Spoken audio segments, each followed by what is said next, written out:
তোমাদের সাথে আমি শেয়ার করব মালাই পনির। আর এইটি বেশি কিছু লাগে না, ঘরোয়া কিছু জিনিস দিয়ে তৈরি হয়ে যায় আর খেতে খুব সুন্দর হয়। আর চলো স্টেপ বাই স্টেপ দেখো আর তৈরি করে ফেলো। আমি একটি বাটির মধ্যে 2 কাপ দুধ আর কর্নফ্লাওয়ার আর বাটার আর চিনি দিয়ে একটি মিল্ক ক্রিম তৈরি করে নিচ্ছি দেখো। আর কিছুক্ষণ ফোটাবো, ফোটানোর পরে ওই কর্নফ্লাওয়ারটা যেহেতু দিয়েছি ওটা একটু কেমন মানে ডলা ডলা হয়ে যাবে, তাই আমি একটু মিক্সারেও দিয়ে দিয়েছি, দিয়ে একটি ক্রিম তৈরি করে নিয়েছি। আর ছোটো ছোটো করে আমি এখন পনিরটা কেটে নিচ্ছি।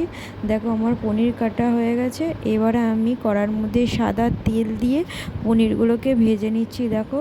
আর কিছু দিইনি, শুধুই পনিরটা দিচ্ছি, কোনো নুন হলুদ কিছু দিইনি।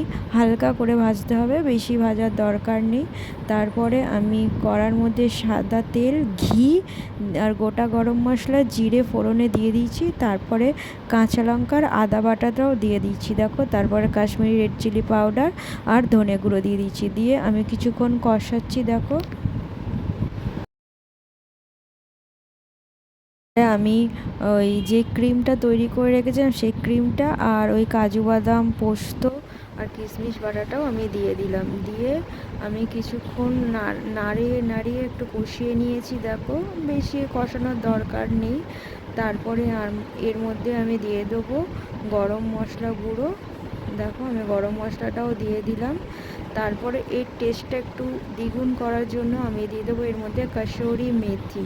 এ দেখো আমি কসুরি মেথিটাও দিয়ে দিচ্ছি, দিয়ে হালকা হালকা হালকা আঁচে মানে একটু কষাতে হবে দেখো। আমি একটু কষিয়ে নিচ্ছি। আর একটু টেস্টের জন্য আমি একটু চিনি দিয়ে দেবো, অল্প, বেশি না। তারপরে চিনিটা দিয়েও আমি একটু হালকা হালকা নাড়িয়ে নেব। তারপরে যে ক্রিমটা তৈরি করেছিলাম ওই বাটির মধ্যেই জল দিয়ে একটু গ্রেভি টাইপের তৈরি করে নিয়েছি। তারপরে পনিরটা দিয়ে দিয়েছি, পনিরটা দিয়ে বেশি নাড়ানোর দরকার নেই। দেখো তৈরি হয়ে গেছে আমার মালাই পনির, দেখতে কত সুন্দর হয়েছে। চলো তোমরাও তৈরি করে ফেলো। টাটা।